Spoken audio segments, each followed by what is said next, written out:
क्या आप जानते हैं कि सिर्फ पानी और नमकियात की थोड़ी सी कमी मरीज को आईसीयू तक पहुंचा सकती है? फ्लूइड एंड इलेक्ट्रोलाइट इम्बैलेंस एक साइलेंट किलर हो सकता है और आज की वीडियो में हम सीखेंगे कि इसे कैसे पहचानें और कैसे मैनेज करें। अगर आप नर्सिंग स्टूडेंट हैं या मेडिकल स्टूडेंट है और फ्लूइड एंड इलेक्ट्रोलाइट आपको कंफ्यूज करते हैं तो ये वीडियो आपके लिए गेम चेंजर होने वाली है। सही है।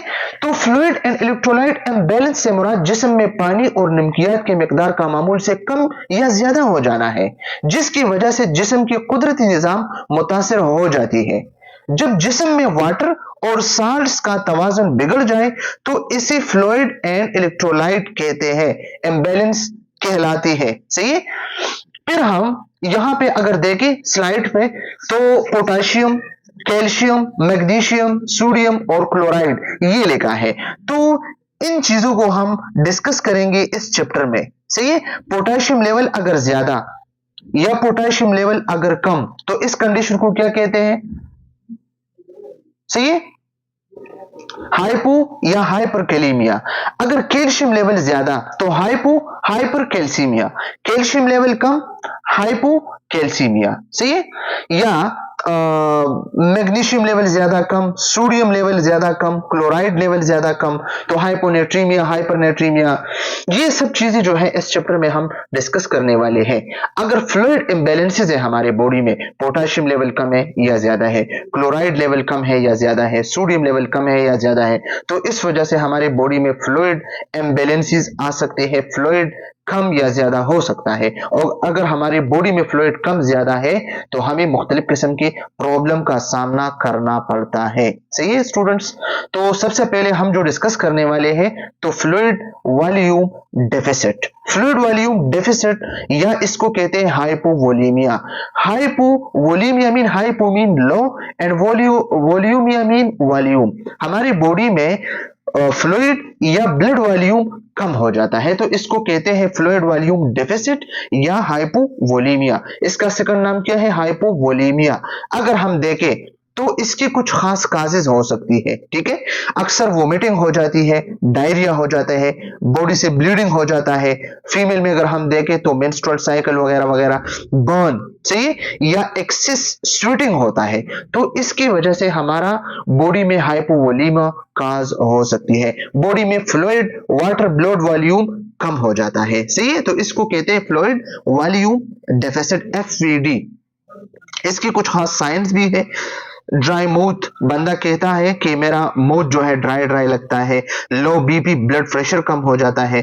फास्ट पल्सेस से और लिस यूरिन, बंदा यूरिन जो है कम पास करता है। तो ये इसके कुछ खास सिम्टम्स और काजेज है। Occurs when fluid loss exceed intake, जब फ्लूइड लॉस हो जाता है बॉडी से, lead to inadequate circulation and oxygen delivery. आपको पता है अगर आपकी ब्लड वॉल्यूम कम है, सही, तो आपकी बॉडी में सही से सर्कुलेशन नहीं हो जाता है और आपकी बॉडी में अगर सर्कुलेशन सही से नहीं हो जाता है तो ऑक्सीजन डिलीवरी भी टिश्यू को नहीं हो सकता। सही है। फिर हमारे पास जो है causes of FVD, fluid volume deficit के कुछ काजेज है। नंबर फर्स्ट किया है inadequate fluid intake. Inadequate fluid intake कि आप सही से फ्लूइड नहीं ले सकते हैं, आप पानी नहीं पी सकते हैं, आप जो है खाना नहीं खा सकते। क्यों नहीं खा सकते हैं? या तो नाजिया है आपको, मतलब जो चीज आप खाते हैं तो आप इसको क्या करते हैं? वोमिट करते हैं, या आपका जो है स्टमक इसको एक्सेप्ट नहीं करते हैं। सही है। या डिस्पेजिया है। What is dysphagia? Dysphagia mean difficulty in swallowing. आप कुछ चीज खा नहीं सकते, आपके माउथ में कुछ प्रॉब्लम है, एसोफेजियल कोई प्रॉब्लम है आपको, तो इसकी वजह से भी एफवीडी काज हो सकती है। ठीक है। एक्सेसिव ब्लड फ्लूइड लॉस, या आपकी बॉडी से फ्लूइड लॉस हुआ है एक्सेसिव, या वोमिटिंग की है आपने, डायरिया हुआ है, या स्वेटिंग हुई है, गर्मी है, या हेमरेज हुई है, आपकी बॉडी से बहुत ज्यादा ब्लीडिंग हुई है, या बर्न। ठीक है। या थर्ड स्पेसिंग। थर्ड स्पेसिंग का क्या मतलब है? Fluid shifts into interstitial space. जो सेल्स के बीच में जो स्पेस होता है इसको थर्ड स्पेस कहलाता है। ठीक है। तो बॉडी फ्लूइड जो है थर्ड स्पेस में जाता है। फॉर एग्जांपल एसाइड्स या peritonitis. What is ascites? Ascites mean abdominal cavity में ज्यादा फ्लूइड जमा हो जाना, इसको क्या कहते हैं? एसाइड्स। इसके काजेस क्या है? Liver cirrhosis, heart failure, kidney disease, या हमारे पास जो है कैंसर वगैरह, इसकी वजह से एसाइड्स काज हो सकती है। सही है। या हमारे पास peritonitis, peritonitis mean inflammation of peritoneum, जो पेरिटोनियम कैविटी है, पेरिटोनियल कैविटी है, तो इसका इन्फ्लेमेशन, पेट के अंदर मौजूद जेली की सोजिश, इसको कहते हैं पेरिटोनाइटिस। ये किस वजह से काज हो सकती है?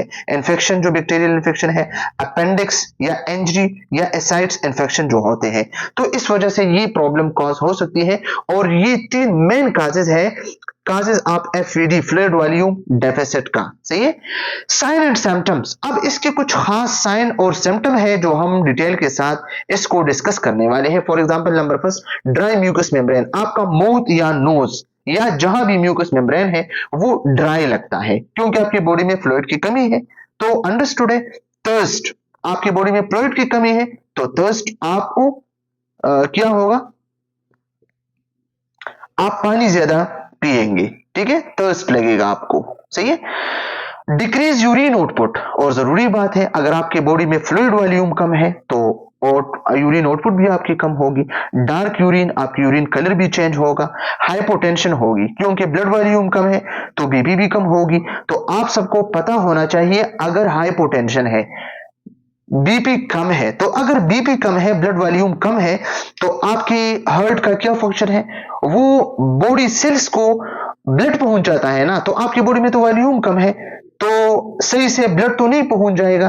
तो आपके हार्ट का ये जिम्मेदारी है कि वो हार्ट रेट को ज्यादा करे, हार्ट बीट को ज्यादा करे। टेकिकार्डिक बंदा बन जाता है। टेकिकार्डिया क्या होता है? जब हार्ट बीट 100 से ज्यादा हो। सही है। तो कम वॉल्यूम, कम ब्लड बॉडी को पहुंचाना ये हार्ट का काम है। तो इस वजह से हाइपोटेंशन में क्या होता है? टेकिकार्डिया होता है। सही है। पल्स वीक, वीक पल्सेस, और आपके पल्सेस भी वीक हो जाते हैं। कूल क्लेमी स्किन, फ्लूइड कम है ना आपके बॉडी में तो आपका स्किन कूल होगा और क्लेमी सा होगा। एल्टर्ड मेंटल स्टेटस, सही है, आपका माइंड भी ठीक नहीं होगा, कंफ्यूज होगे, डिजीनेस होगा, सर का चक्कर आ जाएगा। सही है। तो फिर इसके बाद diagnose of FVD, fluid volume deficit का हम डायग्नोस कैसे कर सकते हैं? क्लिनिकल असेसमेंट करते हैं, हिस्ट्री लेते हैं पेशेंट का और फिजिकल एग्जामिनेशन करते हैं। इसके स्किन को हम चेक करते हैं। सही है। इसको देखते हैं कहीं वोमिटिंग, डायरिया वगैरह वगैरह तो नहीं है, सर का चक्कर, हाइपोटेंशन तो नहीं है, बीपी चेक करते हैं, टेकिकार्डिक तो नहीं है, वीक पल्सेस तो नहीं है, कूल क्लेमी स्किन तो नहीं है, एल्टर्ड कंफ्यूजन डिजीनेस तो नहीं है, थर्स्टिस को नहीं है, म्यूकस मेम्ब्रेन तो ड्राई नहीं है। ये सब चीजें क्या है? ये हमारे पास है फिजिकल असेसमेंट। ठीक है। फिजिकल असेसमेंट या फिजिकल एग्जामिनेशन जो ऑलरेडी हमने हेल्थ असेसमेंट में डिस्कस की है। फिर हमारे पास जो है लैब फाइंडिंग, हम इसके जो है ब्लड को चेक करते हैं, सीबीसी करते हैं इसके लिए। तो सबसे पहले हम अगर देखें तो इसका हेमाटोक्रिट इंक्रीज हो जाता है, इसका हेमाटोक्रिट इंक्रीज होगा। आप जब देखेंगे ना तो हेमाटोक्रिट इंक्रीज होगा। हेमाटोक्रिट सबसे पहले हेमाटोक्रिट तो है क्या चीज? हमारी बॉडी में फ्लूइड या ब्लड का जो है टू पार्ट है। एक हमारे पास प्लाज्मा है जो लिक्विड पार्ट है, और दूसरा हमारे पास जो है सॉलिड पार्ट है जिसको आरबीसी, डब्ल्यूबीसी या प्लेटलेट्स कहा जाता है, ल्यूकोसाइट और एसिनोफिल्स वगैरह वगैरह वगैरह। ठीक है। तो ये हमारे पास क्या है? फ्लूइड या लिक्विड पार्ट और एक है सॉलिड पार्ट। सही है। तो आपको पता है अगर एफवीडी है, फ्लूइड वॉल्यूम डेफिसिट है, तो आपका प्लाज्मा कम होगा। तो प्लाज्मा कम होगा लेकिन आपका जो आरबीसी है, डब्ल्यूबीसी है, प्लेटलेट्स है, वो तो अपनी जगह उतना ही काउंट में होगा ना। तो अगर प्लाज्मा कम तो आपका हेमाटोक्रिट अंडरस्टूड है, बिल्कुल इंक्रीज होगा।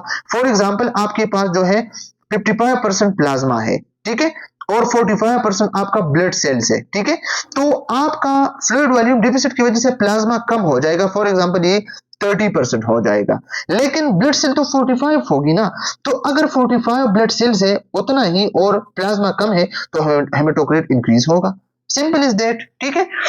Blood volume nitrogen, blood volume nitrogen भी इंक्रीज होगा। ये क्यों इंक्रीज होगा? और स्टूडेंट याद रखना, जब इंक्रीज हेमाटोक्रिट हो, हेमाटोक्रिट जब इंक्रीज हो जाता है तो इस कंडीशन का क्या नाम है? इसका नाम है हेमो कंसेंट्रेशन। इसको क्या कहते हैं? Haemo concentration. स्टूडेंट याद रखना, हेमाटोक्रिट जब इंक्रीज हो जाए, ब्लड सेल्स जब इंक्रीज हो बॉडी में, तो इसको कहते हैं हेमो कंसेंट्रेशन। फिर हमारे पास है increase blood urea nitrogen, BUN बन। जब इंक्रीज हो ब्लड यूरिया नाइट्रोजन, तो इसका क्या मतलब है? इसका मतलब है कि फ्लूइड वॉल्यूम डेफिसिट में किडनी जो है परफ्यूजन कम करता है। सही, तो कम ब्लड जो है किडनी को जाता है, तो किडनी यूरिया को प्रॉपरली फिल्टर नहीं कर सकता है, तो यूरिया ब्लड में स्टे करता है। सही, तो ये हमारे पास एक वजह हो सकती है। फिर हमारे पास यूरिन स्पेसिफिक ग्रेविटी भी इंक्रीज हो जाता है। ये रीजन भी आप लोग जो है याद रखिए। ब्लड जो है कोशिश करता है कि वाटर को सेव करे अपने बॉडी में।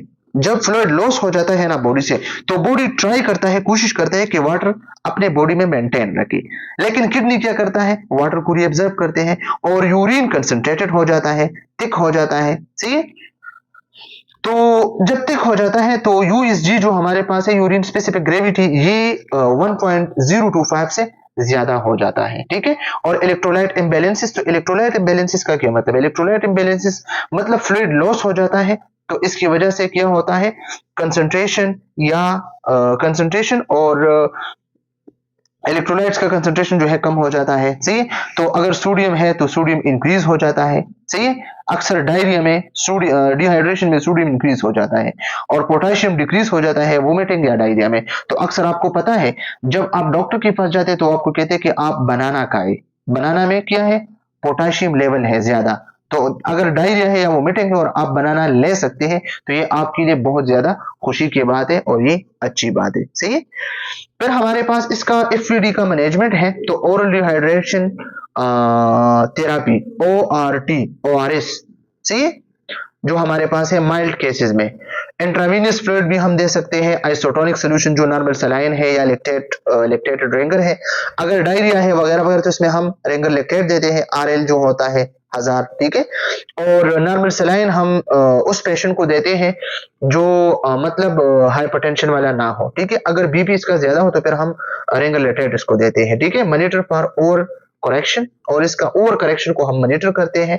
Monitor vital science and urine output, इसका यूरिन आउटपुट भी हम चेक करते हैं और वाइटल साइन भी हम चेक करते हैं। आइडेंटिफाई एंड ट्रीट अंडरलाइंग काज, और जो भी काज है इसको हमने आइडेंटिफाई करना है, पहचानना है, डायग्नोज करना है, और फिर इसकी हमने ट्रीटमेंट करनी है। सही है, फिर हमारे पास है next fluid volume excess, FVE। Fluid volume excess का क्या मतलब है स्टूडेंट? फ्लूइड वॉल्यूम एक्सेस का मतलब है कि हाइपर वोलीमिया, मतलब आपके बॉडी में वॉल्यूम ज्यादा होता है, फ्लूइड या ब्लड वॉल्यूम। ठीक है, अगर when fluid intake exceed excretion, आपका फ्लूइड इनटेक ज्यादा हो जाता है आपके आउटपुट से। ठीक है, आप मतलब वॉशरूम कम अटेंड करते हैं और चीजें ज्यादा लेते हैं। सही है, lead to circulatory overload and tissue oedema, इसकी वजह से आपके बॉडी में एडेमा काज हो जाता है। सही है, और सर्कुलेटरी ओवरलोड भी हो जाता है। सही है, इसके कुछ हमारे पास अगर देखें तो काजेस भी हो सकते हैं। Excessive IV fluid administration, excessive IV fluid administration का क्या मतलब है? जब आप लोग ज्यादा आईवी फ्लूइड ले, ठीक है, तो डायरेक्टली ये ब्लड वॉल्यूम को इंक्रीज करता है, आपके बॉडी को जितना जरूरत है तो इससे ज्यादा इंक्रीज हो जाता है, तो बॉडी फिर इसको क्विकली रिमूव नहीं कर सकता है। सही, तो फ्लूइड जो है आपके वेसल और आपके टिश्यू में एक्युमुलेट हो जाता है, और इसको कहते हैं एडेमा। ठीक है, एडेमा क्या होता है? आपकी बॉडी में या टिश्यू या वेसल्स के इर्द गिर्द जो वाटर या फ्लूइड एक्युमुलेट हो जाता है, जमा हो जाता है, तो इसको क्या कहते हैं? एडेमा कहते हैं। फिर हमारे पास एक और वजह भी हो सकती है FVE का, हार्ट फेलियर। सही, अगर हार्ट फेलियर है तो हार्ट सही से ब्लड तो पंप नहीं कर सकते इफेक्टिवली, तो ब्लड जो है वापस वेन में आ जाता है, और किडनी कम ब्लड को रिसीव करते हैं, तो इस वजह से रास सिस्टम एक्टिवेट हो जाता है और फ्लूइड ओवरलोड हो जाता है। सही है, बॉडी सोडियम और वाटर को रिटेन करता है, तो फ्लूइड ओवरलोड हो जाता है। सही, तो FVE का हो जाता है। फिर हमारे पास है किडनी डिजीज, अगर हमारे पास किडनी डिजीज है तो किडनी सही से वाटर को फिल्टर नहीं कर सकता है, तो वाटर बॉडी से नहीं निकल सकता है, तो अगर यूरिन आउटपुट नहीं है तो आपकी बॉडी में ओवरलोड तो होगा ना। फिर हमारे पास लिवर सिरोसिस है। अब लिवर सिरोसिस का क्या मतलब है स्टूडेंट? लिवर सिरोसिस आप लोगों ने जानना है कि लिवर में क्या होता है, लो एल्बुमिन होता है। जब लिवर सिरोसिस में लिवर में लो एल्बुमिन होता है, एक प्रोटीन है हमारे पास, तो अनकोटिक प्रेशर डिक्रीज हो जाता है, तो फ्लूइड जो है ब्लड वेसल से लीक होता है टिश्यू में, तो एसाइड्स और एडिमा को काज करता है, तो इस वजह से रास सिस्टम एक्टिवेट होता है और मोर फ्लूइड जो है वो रिटेंशन हो जाता है। सही है, ये चीजें आप लोगों ने जानना है। सिंड्रोम ऑफ इनएप्रोप्रिएट एंटीडायरेटिक हार्मोन, इस ADHD हमारे पास एक प्रॉब्लम है, ये HN में हम डिस्कस करेंगे इंशाल्लाह सेकंड सेमेस्टर में, एंडोक्राइन डिसऑर्डर में, सॉरी सेकंड सेमेस्टर में नहीं, फोर्थ सेमेस्टर में। सही है? तो इस ADH में क्या होता है, एक्सेस एंटीडायरेटिक हार्मोन हो जाता है, सिक्रीट होता है। तो अगर एक्सेसिव एंटीडायरेटिक हार्मोन हो जाता है तो बंदा यूरिन नहीं पास कर सकता है। सही है, क्योंकि ये तो वाटर रिटेंशन करता है एंटीडायरेटिक हार्मोन, वेसोप्रेसिन है ना, तो हमारे बॉडी में फ्लूइड ओवरलोड होता है। Access sodium intake leading water retention, और अगर सोडियम आपके बॉडी में ज्यादा है, हाइपरनेट्रीमिया है, सही है, तो ये वाटर रिटेंशन को काज कर सकता है। ये इसके कुछ काजेज हैं। फिर हमारे पास sign and symptom of FVE, fluid volume excess. तो एडेमा क्यों हो जाता है, एडेमा इसलिए हो जाता है, मैंने डिस्कस किया कि एक्सेसिव फ्लूइड जो है बॉडी में हो जाता है, तो इसकी वजह से ब्लड जो है इसको बॉडी इसको क्विकली तो रिमूव नहीं कर सकता है, तो फ्लूइड एक्युमुलेट होता है वेसल और टिश्यू के इर्द गिर्द, तो इसको एडेमा कहते हैं। तो ये पेरिफेरल भी हो सकता है आपके हाथ पांव में, और पल्मोनरी भी हो सकता है। सही है, पल्मोनरी एडेमा भी हो सकता है, और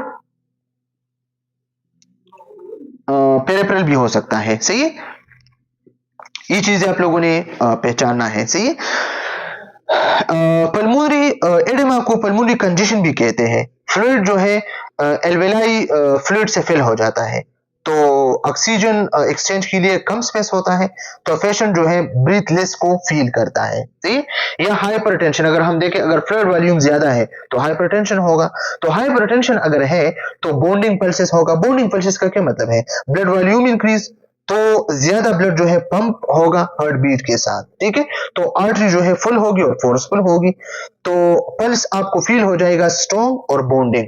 सही है, फिर हमारे पास jugular vein destination, jugular vein JVD, jugular vein destination क्या है, ये FVE का साइन एंड सिम्टम है। ये एमसीक्यूज पॉइंट ऑफ व्यू से आप लोगों ने याद रखना है। जुगुलर वेन डेस्टिनेशन क्या होता है स्टूडेंट, इसमें आपका जो जुगुलर वेन है ना नेक में, तो ये विजिबल और स्वोलन आपको नजर आ सकता है। ठीक है, फिर हमारे पास है डेस्पनिया। डेस्पनिया क्या होता है, डिफिकल्टी इन ब्रीथिंग, ब्रीथिंग में डिफिकल्टी होता है। क्यों कि एक्स्ट्रा फ्लूइड जो है एक्युमुलेट होता है लंग्स में, तो इसकी वजह से पल्मोनरी एडेमा या पल्मोनरी कंजेशन काज हो जाता है। सही है, एल्वेलाई फ्लूइड से फिल हो जाता है, और लिस स्पेस पर होता है ऑक्सीजन एक्सचेंज के लिए। ठीक है, तो पेशेंट ब्रीथ लिस को फील करता है। क्रैकल्स ऑन लंग अस्कल्टेशन, अगर आप स्टेथोस्कोप लंग्स पे रखें तो क्रैकल्स, ये लंग्स का एक खास साउंड है एबनॉर्मल, ये आपको ये आप सुन सकते हैं। वेट गेन होगा क्योंकि फ्लूइड वॉल्यूम इंक्रीज है, और डिक्रीज हेमेटोक्रेट, आप सबको पता है डिक्रीज हेमेटोक्रेट क्या होगा, इसलिए होगा कि आपकी बॉडी में फ्लूइड ज्यादा होगा तो प्लाज्मा ज्यादा होगा, तो हेमेटोक्रेट वही है, लेकिन प्लाज्मा अगर ज्यादा है तो हेमेटोक्रेट ऑलरेडी कम होगा। Diagnose of FVE, fluid volume deficit का जो डायग्नोज है वो क्या है, फिजिकल असेसमेंट और हिस्ट्री है। लेफ्ट फाइंडिंग क्या होगी, हेमेटोक्रेट कम, BUN डिक्रीज, ये बिल्कुल इसका उलट है। इलेक्ट्रोलाइट इम्बैलेंसेस होगी, डाइल्यूशनल हाइपोन्यूट्रीमिया, हाइपोन्यूट्रीमिया हो गई ना, और चेस्ट एक्सरे में पल्मोनरी एडेमा आप लोगों को नजर आ सकता है। ठीक है, फिर FVE का मैनेजमेंट किया है, तो फ्लूइड सोडियम रिस्ट्रिक्शन जरूरी है। अगर इसका फ्लूइड भी बॉडी में ज्यादा है और आप इसको फ्लूइड भी देते हैं और सोडियम भी देते हैं, तो वो तो और भी वाटर रिटेंशन करेगा ना। डायरेटिक्स आप जो है देंगे, जो लूप या थायजाइड या के स्पेरिन है, सही, पोटाशियम, सिंपल इज दैट, जो लेसिक्स है। ठीक है, कि आपका यूरिन आउटपुट हो। Monitor daily weight and intake output, I and O का क्या मतलब है, इनपुट एंड आउटपुट या इनटेक एंड आउटपुट। ठीक है, तो डेली आप मॉनिटर करेंगे वेट को और इनटेक और आउटपुट, कितना बंदा खा सकता है, कितना वो वॉशरूम अटेंड करता है। ऑक्सीजन थेरापी, अगर पल्मोनरी कंजेशन या पल्मोनरी एडेमा है तो ऑक्सीजन थेरापी भी जरूरी है, या ऑक्सीजन कंसंट्रेटर आपने लगाना है। सही है, ये सब चीजें आपने करनी है। ट्रीट द अंडरलाइंग काज, और अंडरलाइंग काज जो काज है इसको आपने ट्रीट करना है, या हार्ट है या किडनी डिजीज है। सही है, नर्सिंग कंसिडरेशन, नर्सिंग कंसिडरेशन क्या है, frequent monitoring of vital sign, nurse ने क्या करना है, वाइटल साइन को बार बार चेक करना है, रेस्पिरेटरी रेट को चेक करना है, पल्स रेट को चेक करना है, ब्लड प्रेशर को चेक करना है, ऑक्सीजन सेचुरेशन को चेक करना है। सही है, accurate fluid intake and output, और फ्लूइड इनटेक और आउटपुट को इसने क्या करना, एक्यूरेट करना है। एजुकेशन और proper hydration and dietary modification, इसको कहना है कि ये चीजें खानी है, ये नहीं खानी है, और प्रॉपर हाइड्रेशन सही है, और साथ साथ early recognition and prevention strategy, और इसको बताना है कि ये काम आपने करना है और ये चीज से आपने खुद को जो है बचाना है। ठीक है, तो common disturbance in fluid electrolyte imbalance, इंशाल्लाह कल से हम इसको जो है स्टार्ट करेंगे। Hyponatraemia, hypernatraemia, hyperkalaemia, hypokalaemia, hyper calcaemia, hypocalcaemia, hypermagnesaemia, hypomagnesaemia. ठीक है, तो ये सब चीजें हम इंशाल्लाह डिटेल के साथ डिस्कस करेंगे। थैंक यू सो मच, खुदा हाफिज।